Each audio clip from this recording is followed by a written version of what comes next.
शरणागत दीनार्थ परित्राण परायणे सर्वश्राति हरे देवी नारायणी नमस्तुते। नमस्कार, उदय इंडिया डिजिटल में आपका स्वागत है। मैं हूँ उपाली अपराजिता। इस वर्ष नवरात्रि के अवसर पर मैं आपको माँ दुर्गा के अलग अलग स्वरूपों की कथा सुना रही हूँ।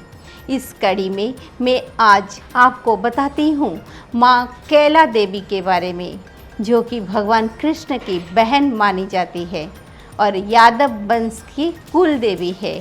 माँ कैला देवी के दो प्रसिद्ध मंदिर है, एक राजस्थान के करौली में और दूसरा उत्तर प्रदेश के संभल में। ये दोनों ही बेहद प्राचीन मंदिर है। कैला देवी की कथा भगवान कृष्ण के जन्म से जुड़ी हुई है। जब कंस के कारागार में श्री कृष्ण पैदा हुए तो उनके पिता वासुदेव उनको लेकर यमुना पार अपने मित्र नंद बाबा के गांव गोकुल ले गए, जहां नंद बाबा की पत्नी यशोदा जी ने एक पुत्री को जन्म दिया था।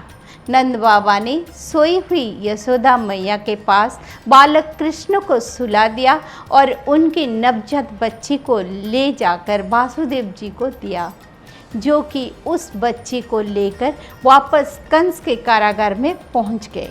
जब सुबह कंस ने माँ देवकी के गोद में खेलती हुई बच्ची को देखा तो उसने समझा कि वही वासुदेव देवकी की 8वीं संतान है, जो उसका वध करने आई है। तब उसने उस बालिका को हाथ में उठा लिया और पत्थर पर पटकना चाहा, लेकिन तभी उसकी बाँह स्तंभित हो गई। वो बालिका 8 भुजाओं वाला रूप धारण करके आसमान में उड़ गई और अट्टहास करते हुए कहा कि तेरा काल पैदा हो चुका है। वो देवी योग माया थी, जिनकी शक्ति से समस्त संसार चलता है। कंस के कारागार से उड़कर वो देवी विंध्याचल पर्वत पर विंध्यवासिनी के रूप में स्थापित हो गई।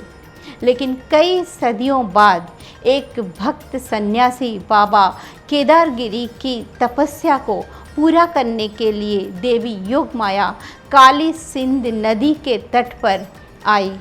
बाबा केदारगिरी उस क्षेत्र में एक दैत्य के विनाश के लिए देवी की आराधना कर रहे थे। तब देवी योगमाया ने उनकी मनोकामना पूरी की और अपनी सखी चामुंडा के साथ वहां उपस्थित होकर दैत्य का विनाश किया और कैला देवी के रूप में विराजमान हो गई। मंदिर के पास एक बड़े पत्थर पर आज भी दैत्य और देवी के पैरों के निशान दिखाई देते हैं।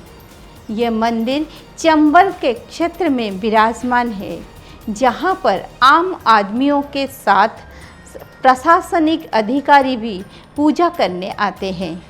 यहाँ तक कि चंबल के डाकू भी भेष बदलकर माता के दर्शन के लिए जरूर आते हैं। नवरात्रि के समय में इस मंदिर में भक्तों का सैलाब उमड़ता है।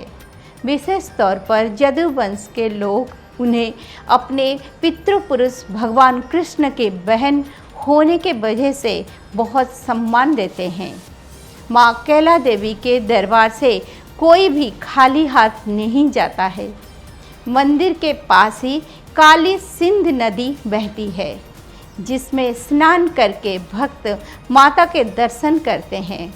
इस मंदिर में नवजात बच्चों का मुंडन कराया जाता है और नव विवाहित जोड़े में माता का आशीर्वाद लेने जरूर आते हैं। इस मंदिर परिसर में एक बेहद प्राचीन बरगद का पेड़ स्थित है, जिसकी उम्र हजारों साल है। भक्तगण इस वृक्ष की परिक्रमा करते हैं। पहले माता की प्रतिमा एक छोटे से मंदिर में स्थित थी, लेकिन 16वीं शताब्दी में मंदिर का निर्माण कराया गया और अब वहाँ सभी प्रकार की सुविधाएं उपलब्ध है। नवरात्रि के अवसर पर यहाँ विशाल मेला लगता है। इस मंदिर की एक विशेषता यह भी है कि इस मंदिर में देश के दूसरे देवी मंदिरों की तरह पशु बलि नहीं चढ़ाई जाती है, क्योंकि ये मंदिर भगवान कृष्ण की बहन का है, जहाँ देवी वैष्णव स्वरूप में है। इसीलिए यहाँ देवी की उपासना सात्विक विधि से होती है। देवी को खीर और मिठाइयों का भोग लगाया जाता है। यहाँ माँ कैला देवी चांदी की चौकी पर विराजमान है और सोने का छत्र धारण करते हैं। इस मंदिर में मनोकामना पूरी होने पर भक्तगण छत्र अर्पित करते हैं। कैला देवी की महिमा पूरे क्षेत्र में लोकगीत के जरिए गाई जाती है। इस वर्ष नवरात्रि के अवसर पर हम आपको इसी प्रकार माँ जगदम्बा के अलग अलग रूपों की कथा सुनाते रहेंगे। यदि आपको हमारा ये वीडियो पसंद आता है तो इसे शेयर करके दूसरों तक भी जरूर पहुँचाएं। जय माँ कैला देवी।